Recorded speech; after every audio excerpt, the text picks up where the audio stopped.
Well, hello everyone. Hey, it looks like I got too much shine here, but listen, I'm not in a studio. I'm in my little makeup area. So this is as good as I think it's going to get, and I'll be happy with it. And one day I am going to show you guys, because you gentlemen could do this for your ladies and be a hero, and the ladies, you got something to add to your honey-do list. I got this old solid wood armoire, that TV armoire, nobody needs those anymore, and converted it into a completely self-contained boudoir for my makeup stations. One day I'm going to show you guys. It's pretty fantastic. Before we move on now to my favorite Jewish commentator, Mr. Ben Shapiro, I am going to plug my Patreon. Please, down here at the bottom, you can see my Patreon. If you get value out of what I do, please do the free market libertarian thing and subscribe to my Patreon. You do get some bonus content, and I would really, really appreciate it. If any of you have been following me lately, I kind of had a really, really rough month. Not that I'm telling you it's up to you to make me feel better or anything like that. I wouldn't do something shitty like that. And in fact, the ketamine treatment I got, I'm much, much better. But, those little acts of kindness, if not me, if there's another creator that you really, really like, why don't you make their day today and go to their Patreon? If I happen to be that one, wonderful. If it's not me, you will make someone else's day. And I see Julian is here, because I cannot get started without Julian. Yay. All right. So if you haven't been to one of these before, it's a get ready with me. That's what GRWM means. That's not some new acronym for some minority community. And I usually do this before I'm going to film something later. I put on my makeup and we talk. How's that? Wonderful. All right, let's get started. So the first bench, and as usual, hey Ryan, I see the comments over here. It's so much easier. As usual, if you guys don't also know how this goes, besides me putting on my makeup, I don't usually know what clips I have lined up. I do it like throughout the week, and I kind of forget. So it's almost a surprise to me. I'm getting old. Forgive me. Let's go, though. I do know it's Ben Shapiro. Well, yesterday, the Brooklyn Center mayor said, I don't believe officers need to have weapons when they make arrests. He's going to need to show his work on paper here for me to understand what in the hell he's talking about here. I don't believe that officers need to necessarily have weapons, every time they're making a traffic stop or engaged in situations that don't necessarily call for weapons. We know that there are many other jurisdictions, or even around the world, where that is not, necessarily the case. It's not needed. Okay. Makeup-wise, I'm putting on my primer. You men don't know what we go through. You do have to prime before you paint. Now, I don't know how carefully you were listening to that clip. I remember now why I picked it. Ben said that listen, I don't carry a torch for the Democrats, as you guys know. Neither do I for the conservatives or Republicans or whatever the hell we want to call them. But Ben was a little naughty. He said that these politicians are now saying that police don't even need to carry guns anymore. But is that what that guy actually said? It isn't what he actually said. And you know what? I want to play that clip one more time, because I want you to listen carefully. I'm finding Mr. Shapiro plays fast and loose sometimes with some of these quotes. And if you're not paying attention, or you're suffering from confirmation bias on the conservative side, you might not catch it. I'm sorry if maybe you guys did catch it. I'm not trying to be patronizing. I know I had to re-listen to it the first time to make sure I caught it. So we're going to watch this one more time. Well, yesterday, the Brooklyn Center mayor said, I don't believe officers need to have weapons when they make arrests. He's going to need to show his work on paper here for me to understand what in the hell he's talking about here. I don't believe that officers need to necessarily have weapons, every time they're making a traffic stop, or engaged in situations that don't necessarily call for weapons. We know that there are many other jurisdictions, or even around the world, where that is not, necessarily the case. It's not needed. Okay. So Ben said that this person, I think he was mayor, correct? Officers don't need to carry weapons anymore. Ben, he said that officers may not need to carry weapons in certain situations. Yet Ben characterized it as if not carrying weapons at all. What the guy said, no matter how you feel about liberal mayors or whatever, and they're not even liberals, they're progressives, what he said is not unreasonable. I do think officers need to get back to being peace officers, and perhaps they do not need to carry weapons in every situation. That's certainly a discussion worth having, and it's not crazy pants. So why did Ben have to paint it that way? Was he just desperate for material that day? And you want to know one thing I am going to need to get is a tracker ball or something, so I can manipulate easier without reaching across for some things I want to do here. So pardon me while I'm still like moving my head around weird. Let me see if that comes up. Yeah, the chat thing came up, but it is not showing. I guess I got to keep it up. I was experimenting with something. I guess I got to keep it up all the time to show your chats. So, Julian says he's going to mention that he will be a registered libertarian this Thursday. 18 years old. Good for you. Fantastic. If you get a card or whatever they give you, send it over to me. We will do a salute in your honor. And if you can, please join the National Party.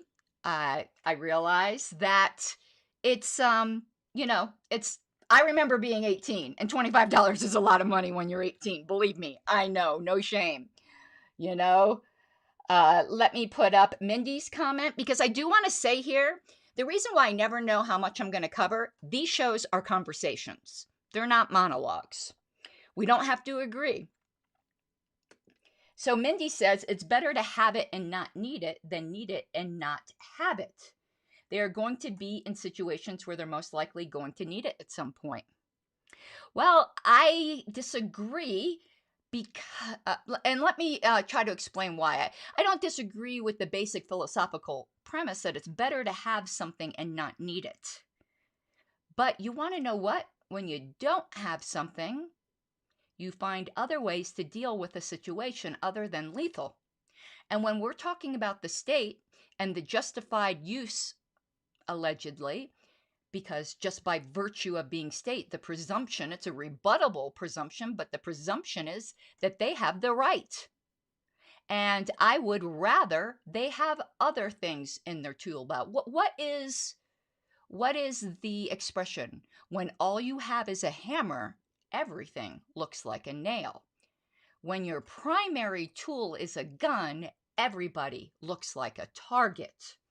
So I will have to respectfully disagree there. And I think one reason why we might think they're most likely going to need it is because we have a culture where we have just made confrontations or encounters with the police something to be feared. And it's a self-fulfilling prophecy. So, Elastic Giraffe also said something interesting. Just goes to show that both sides filter out information that doesn't fit their narrative. We're all guilty of that. And so I'm really hoping I'm not just picking on Ben. We all do this, and we need to be careful. So, there is another comment here. And I see the correction, Brian, so I'll read it properly. It says, hear me out. Cops should carry swords. It requires the cop to make the conscious decision, I think you mean, to inflict damage on a person, but it gives the cop a safe distance to protect themselves. Maybe swords, though, also are deadly. And I think perhaps in that situation, you might, in a legitimate situation, find yourself in the situation of that. Was it the first? I'm really going to show my age here. What was it? Crap, I'm old. That Harrison Ford movie where he with the Grail, the search for the Grail. You know, where the guy was doing the whip thing, and Harrison Ford just points out the gun, and you know, it might end up being one of those. But I think we need to start emphasizing non-lethal encounters, and I don't think that pulling over somebody, as we're going to get to with the Daunte situation, for an expired tag should require a gun. I don't think routine traffic officers need to have guns. No, I don't. And not that I am trying to say everybody should be disarmed, but you know, England seems to function pretty decently, and their cops don't have guns at all. Now, their citizens don't either, so it is a different situation. But it's not something that's entirely unheard of. Just like peaceful parenting, if we want a more peaceful society, we need to strive for more peaceful resolutions, in my opinion. Okay, let me remove that. Okay, so let's go on to the next one, because Ben does this again, I think, if I remember correctly. Oh, and by the way, I like to tell you all what I did. I put some argan I did it again, argan oil to moisturize the under eyes, and some rose glow. See, we women, we have all kinds of potions. You men have no idea. See, one of the things that is very odd about sort of the leftist worldview with regard to policing is the left wants a lot of very stringent regulations on how you live your life. And they want lots of regulations on how cigarettes are sold, for example. Or they want heavy regulations on how exactly you're able to operate your vehicle. They want heavy regulations on virtually every area of life, but they refuse to acknowledge the reality of regulations, which is that all regulations, in the end, are enforced at the point of a government gun. This is true with regard to your taxes. It is true with regard to environmental protections. In the end, if you resist arrest, if you refuse to obey the law, there will be a government gun at the end of it. Okay, that's a very libertarian talking point, isn't it? But he has some inconsistency there once again, though not as bad as the other one. It's true that there is this weird disconnect that liberals have, where they want more and more and more and more regulations, which leads to potentially more and more and more and more unjust violence against people. I don't know whether it is that they think that these regulations just affect Republicans or the deplorables or whatever class they don't like. It affects everybody. But where Ben is having another disconnect is perhaps, now I'm not defending regulations, you guys know that, but I'm playing the devil's advocate, literally the devil's advocate here if I'm talking about regulations. But if more of the enforcement doesn't require carrying a gun, you know, would that potentially solve the issue? I don't know. I'm just saying there was a point.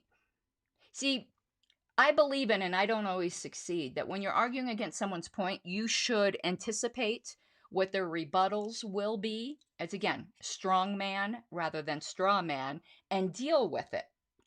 So, let's continue.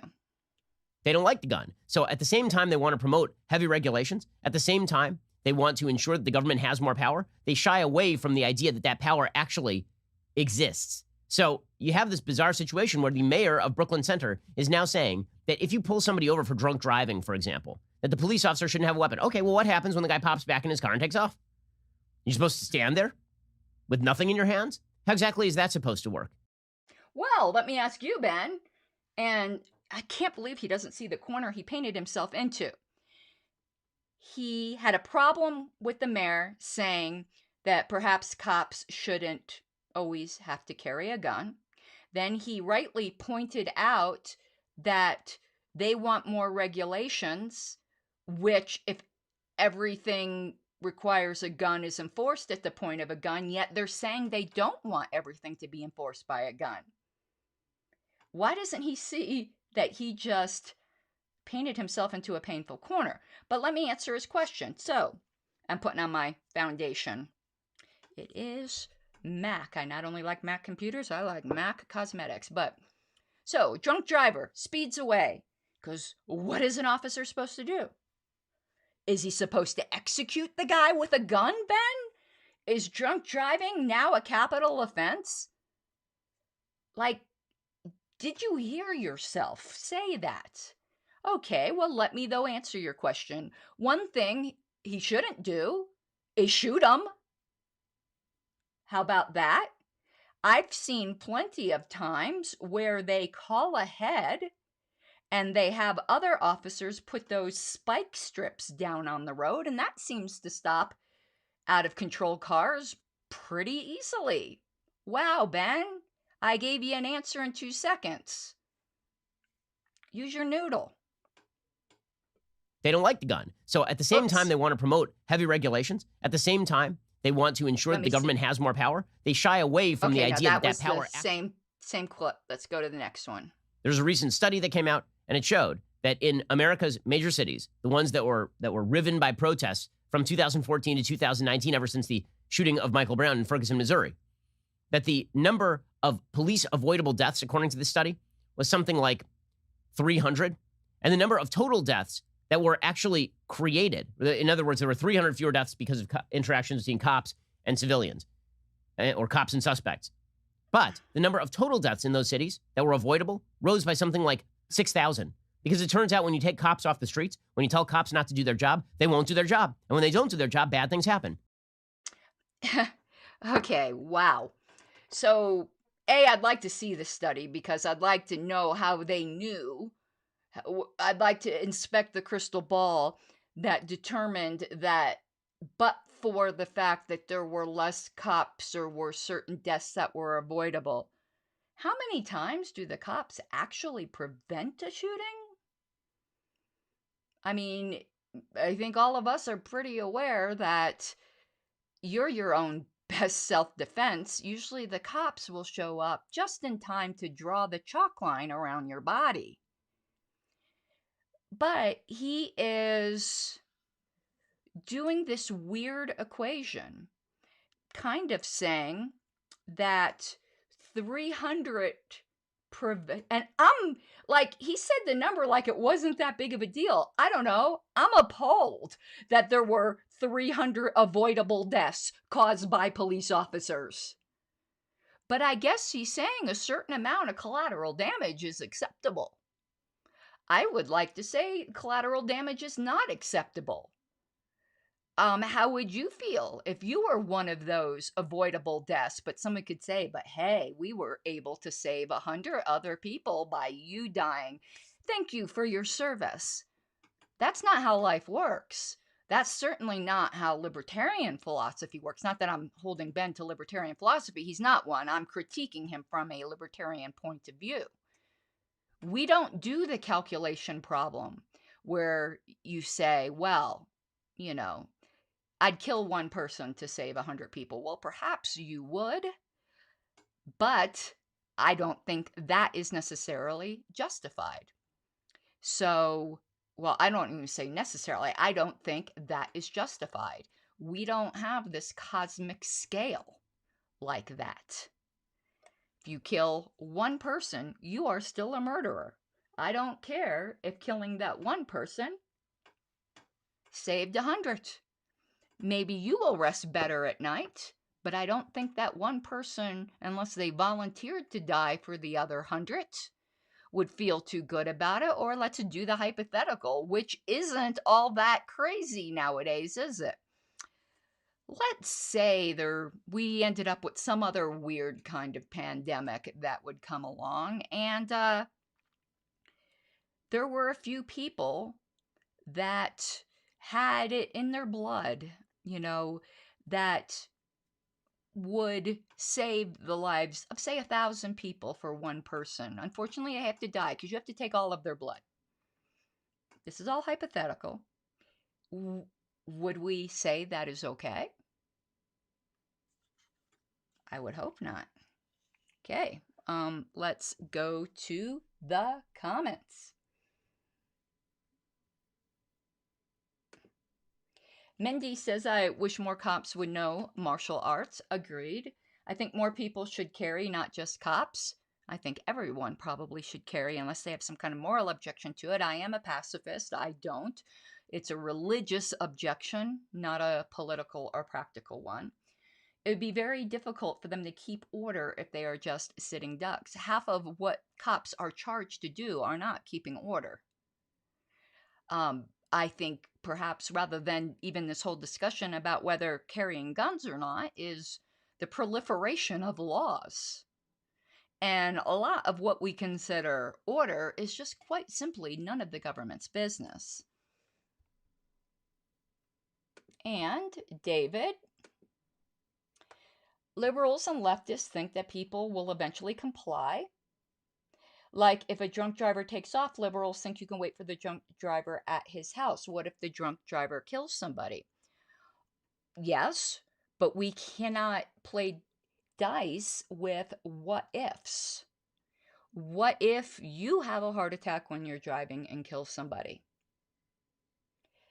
Now, I don't, maybe I would be classified in here with the liberals and the leftists. I don't have a problem waiting for the drunk driver at their house. I don't think drunk driving is a capital offense.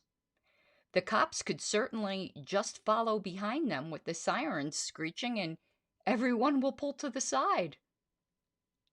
And nobody gets killed that way because everyone's scared to be around when the cops' siren's going. There's plenty of ways to take care of it. And you want to know what? Right now, unbeknownst to cops, and impossible to be known by every cop, there are thousands of people drunk driving at this very moment. And none of us are worried that they're not getting shot at, because we realize life, like liberty, is not a tame lion. If Aslan will forgive me the reference.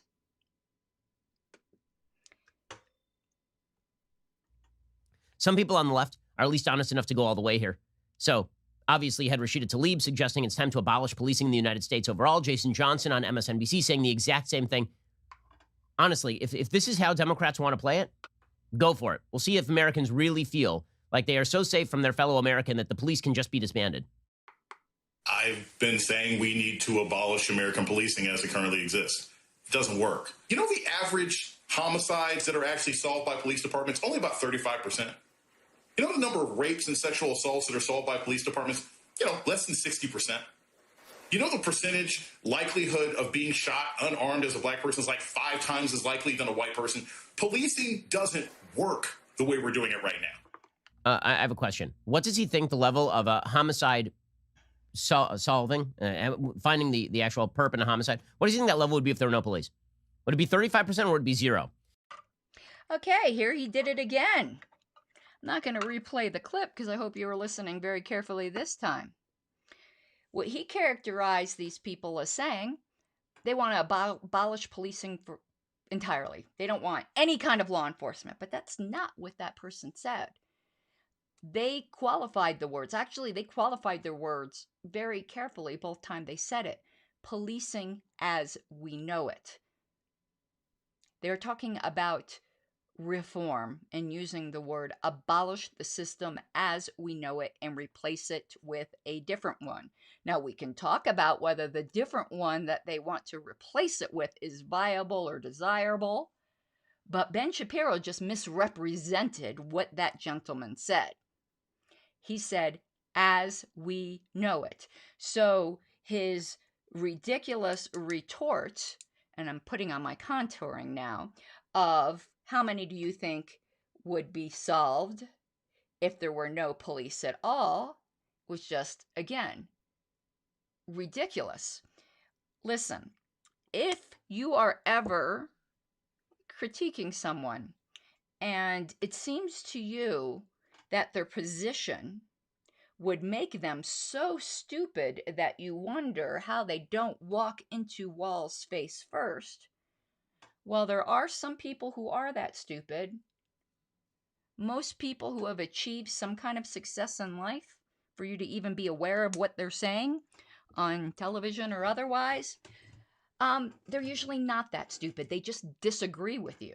They may be gravely mistaken, but they're not completely idiotic. You know, they're not talking, they don't think they're Napoleon, and they're not talking to the Virgin Mary in a slice of toast. So if you ever are understanding somebody to be that ridiculous, step back, because you're probably misunderstanding them.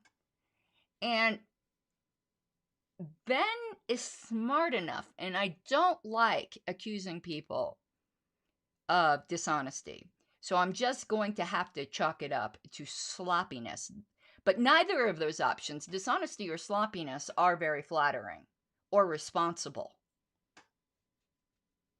But on this subject, twice, he has misrepresented his opponents. And you want to know what? Those politicians that he's quoting, I'm no fan of. I do think they have a lot of horrible policies. So I kind of resent that I'm having to defend them, but my primary interest, and I'm blending in my contouring, is truth, not whether or not I like somebody or not. Okay. You see the same sort of myth making happening now with regard to the Daunte Wright case. Okay, this was fairly obviously an accident by the police officer, who will indeed end up being charged for manslaughter. Okay, a police officer drew a gun instead of a taser, which is an inexcusable mistake, and then shot Daunte Wright. Now, there are additional facts about Daunte Wright that we are learning about that cast some serious doubt on the idea that he is some sort of wonderful person. Okay, that just pisses me off. Ben, I don't care if he kicked kittens on the way home. I don't care if he was mean to his mama. I don't care if he dealt drugs. I don't care if he beat his wife. None of that has bumpkus to do with this situation. Why did you have to throw that in there? It doesn't matter. Not only saints can be victims. Holy crap. That just really pisses me off. And he did the same thing with all of these recent cases. He's done the exact same thing. You know, George Floyd was on drugs, okay? His drug dealer was in the car with him. I don't know if that's true or not, but I don't care. That still doesn't justify sitting on his back or his neck and back, whatever you want to characterize it as, for 9 minutes. I don't care. Shame on you, Ben. I hope to God one day you don't have a child that ends up, being a little bit on the wild side and not the perfect citizen. And something terrible happens to him, and you get to hear some pompous blowhard say, well, little ex Shapiro, wasn't such a good person. Who cares? And it's funny, being a religious man, I will appeal to that because I'm religious myself. He's Jewish, I'm Christian. But that does not seem to be a righteous judgment under either testament, Mr. Shapiro. Oh my goodness. But let's go on to the bigger issue. On one point, and I know some people are going to disagree with me, I do agree that I do believe it was a mistake. I don't believe that lady purposely, as in, obviously purposely, it wasn't like, how do I word this? I don't think she intentionally, let's put it that way. I don't think she intentionally shot Daunte. I do think it was a mistake. An awful mistake, a deadly mistake, but I listened to and watched the footage, and to me it was really obvious she was shocked. unless she deserves, some kind of medal for her acting ability, I believe she was shocked. It wasn't what she intended to do.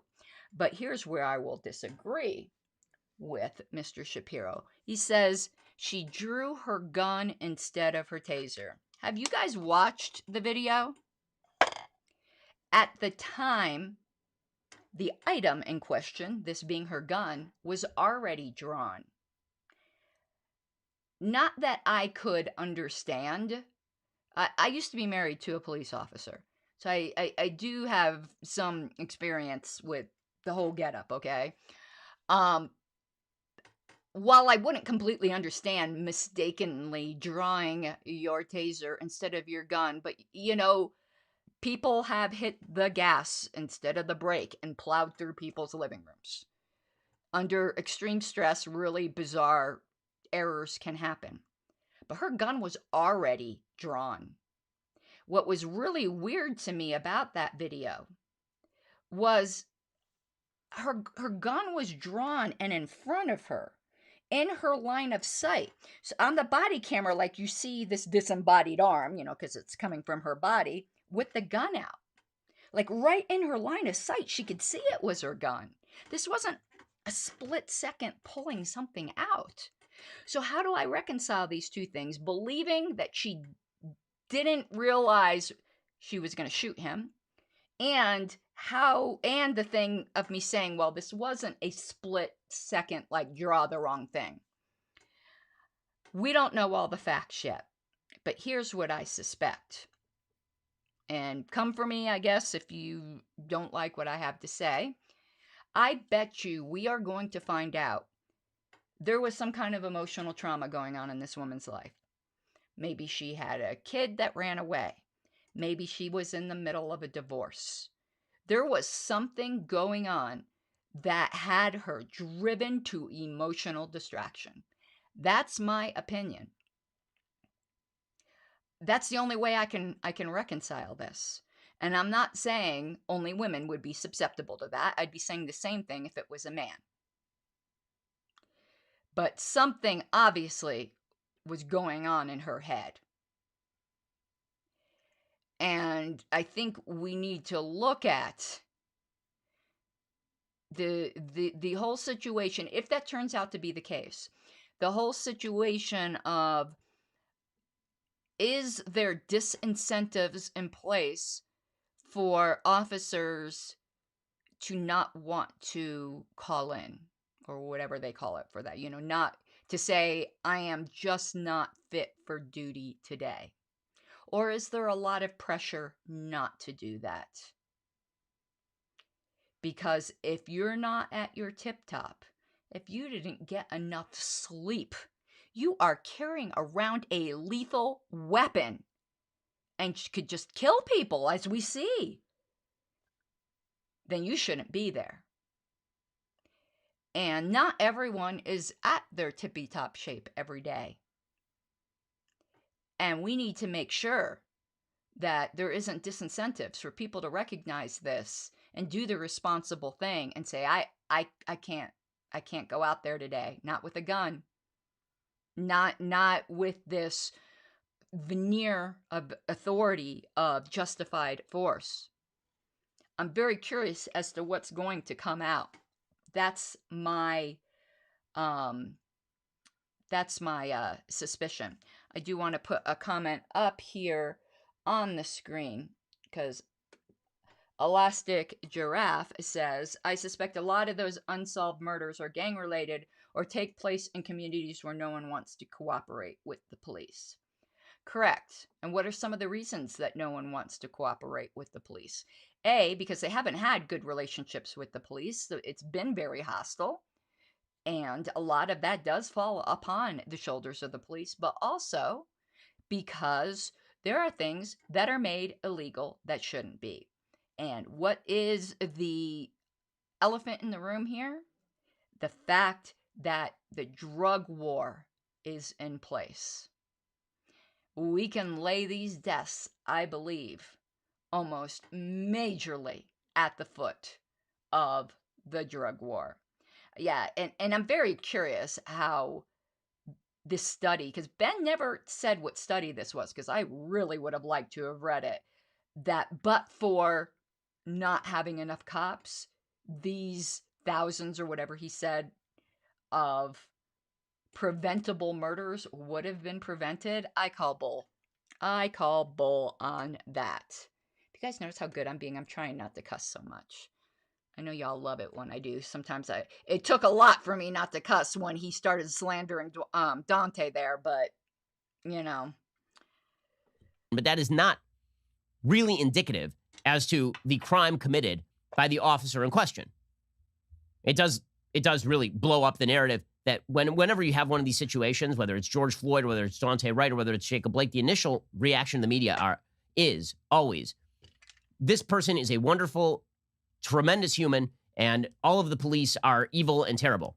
Two things can be true at once. One, the person could be a criminal, and two, the police could have done something wrong, which tends to be more often the case in these controversial cases. But in any case, that's not even the myth-making I'm talking about. The real myth-making is the attempt to rewrite the evidence in the case to now suggest that this shooting of Daunte Wright was not an accident. It was, in fact, on purpose. So, for example, you have the aunt of Daunte Wright speaking publicly and saying this was not an accident, it was outright murder. Now, we showed you the body cam footage yesterday.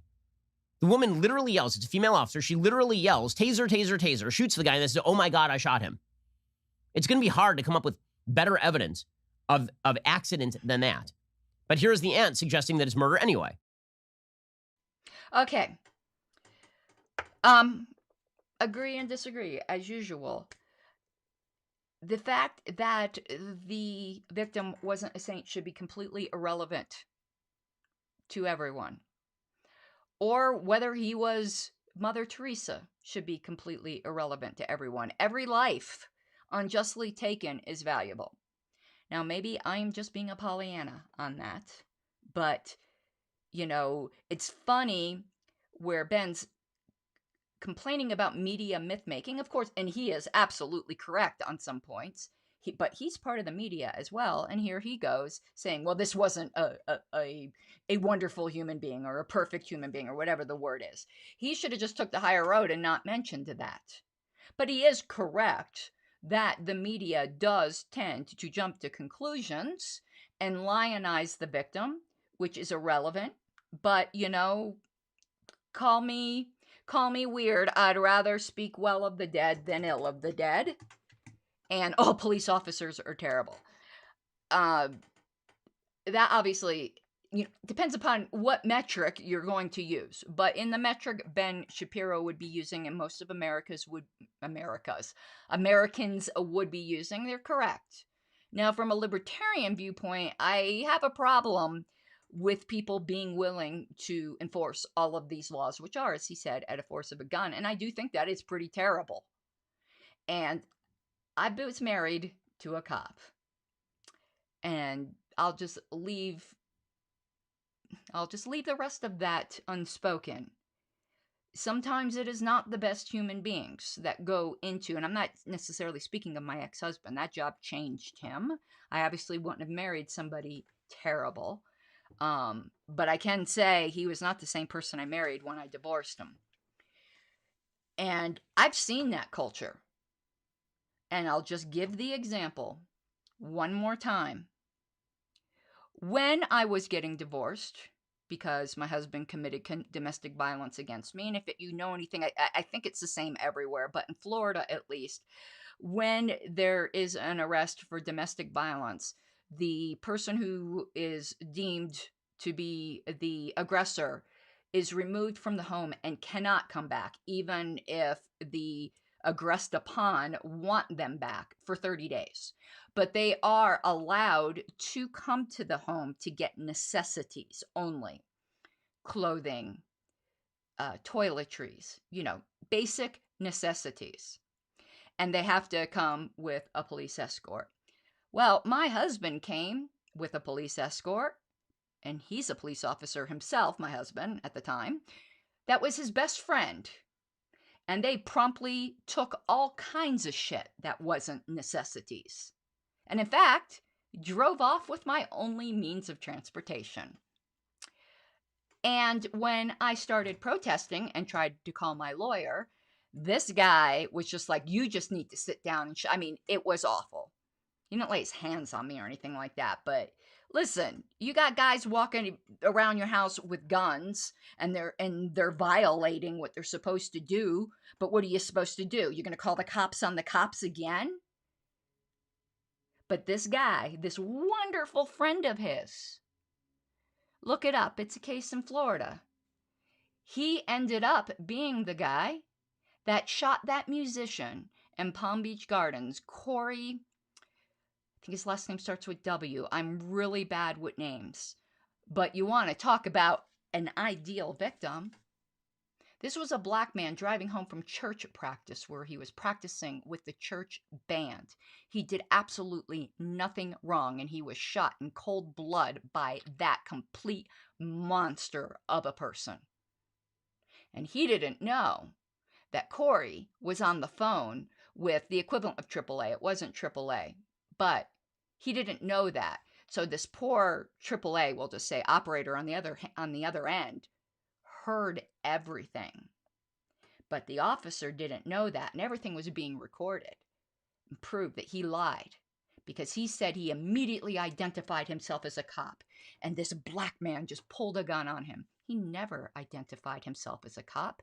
He was in plain clothes, in a very suspicious-looking windowless white van, pulled right in front of the guy in a not-so-great neighborhood. So the guy who was legally carrying defended himself. He did not know it was a cop. He thought he was getting robbed. And the officer did not identify himself, and he is now serving years in jail. So, yeah, that was my husband's best friend. And you want to hear how, and if you think journalists like actually investigate shit, for a while I was really worried. Like, I was worried but not worried. Because after that incident in my house where they broke the law with that come and get necessities order, I went to his department and I filed a complaint against him. Apparently, the reporters didn't even look at his file or didn't look deep enough. When that whole thing was going on, I was terrified that I was going to be called by a reporter because, like, I tried to leave that life behind me. I don't live in Florida anymore. I moved out here, but I would have said the truth, obviously. My heart bleeds for that family. That man did nothing wrong. Guys, look it up. The officer's last name was Raja. All you need to do is Google Newman, Nouman,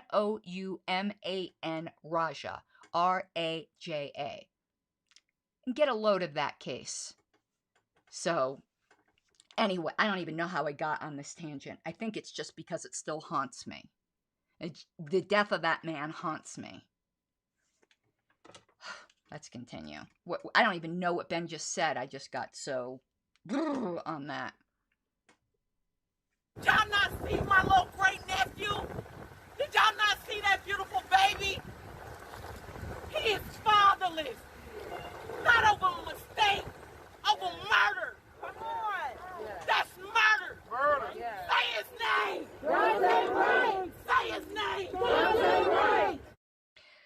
Okay, I'm sorry. It was not murder. It was a tragedy. It was a horrible circumstance, and the woman is going to end up probably copping to manslaughter. But that was not murder. Okay. I tend to agree with Ben on the charge, but I wouldn't be shaming the grieving family member because you aren't her. There is a child right now left without a father, all because of this. And I think she's speaking from emotion, and while what she's saying might not be correct, I'm going to say something that one of my pastors used to say all the time. Sometimes there are circumstances which doesn't make it right, but it makes it understandable. She's speaking from her grief. Why are you making an example out of her? Couldn't you hear it in her voice? Oh my God, I'm about to start crying listening to that lady's voice. Nobody should have to see the state murder their loved one.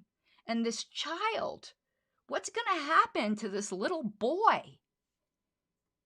These aren't just names on pages. There is a little boy there who will never see his father again.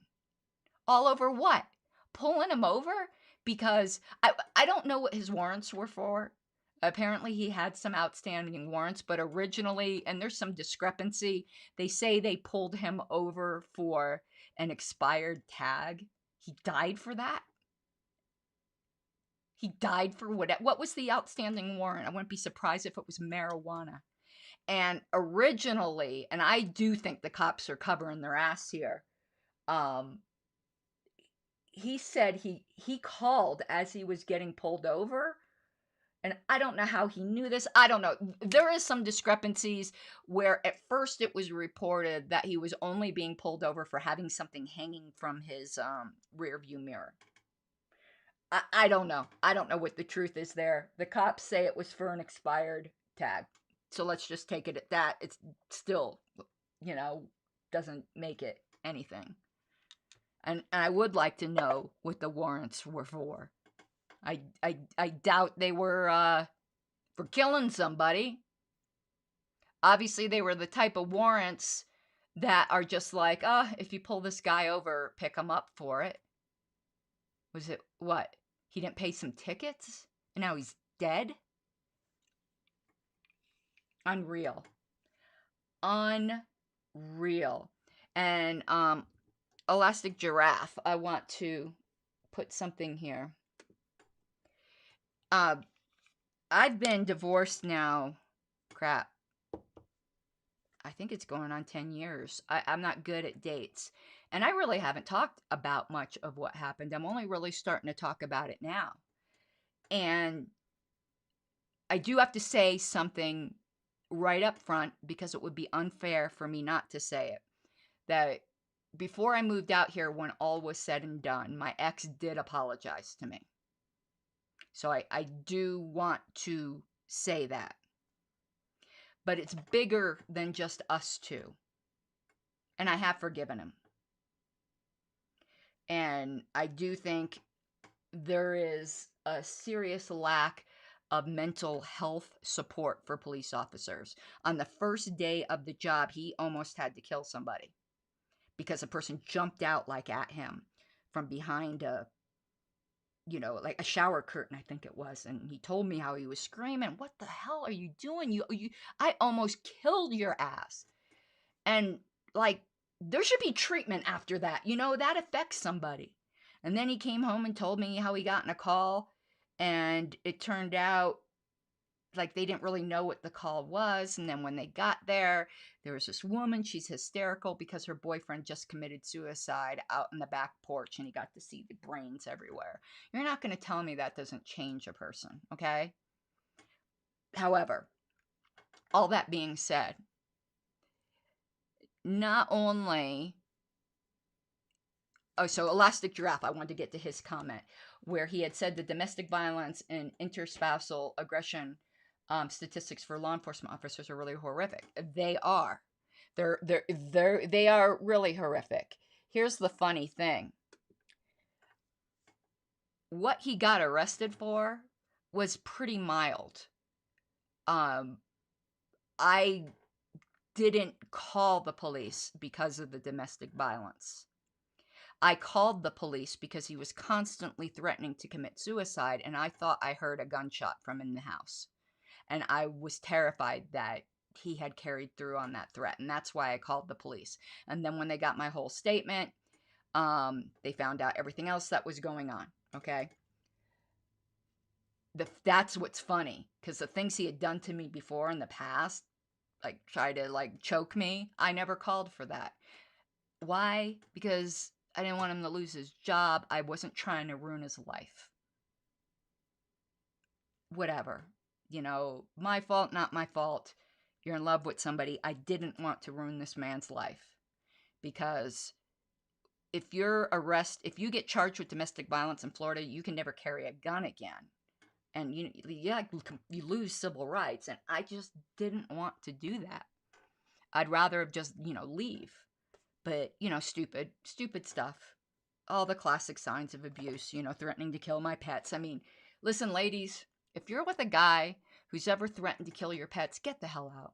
That's one of the biggest warning signs. Whenever I'd leave, he'd call me and go, you get your ass back right now, or I'm going to set the house on fire with all your pets in it. So that's a huge warning sign, but be that as it may. So I called because I thought I heard a gunshot. And when the police got there, he wasn't in the house. I don't know what I heard because there was no evidence of a gunshot, but he wasn't in the house. They found him wandering our neighborhood. He had a drinking problem, by the way. Completely drunk with his loaded service revolver, out. Want to talk about dangerous? You're worried about the drunk drivers? What about the drunk police officers roaming behind people's houses with their service Glock out? Okay? And nope, he didn't lose his job for that. Not that I wanted him to at the time. But now I wonder.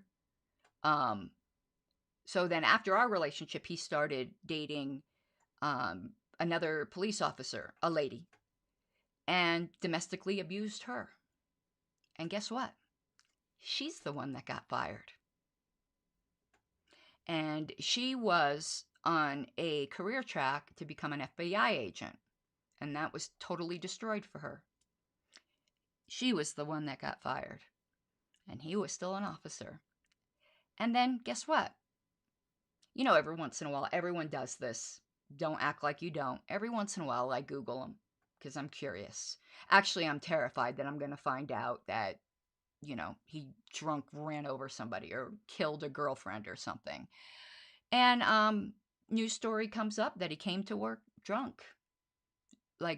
5 times the legal limit or something, crazy drunk.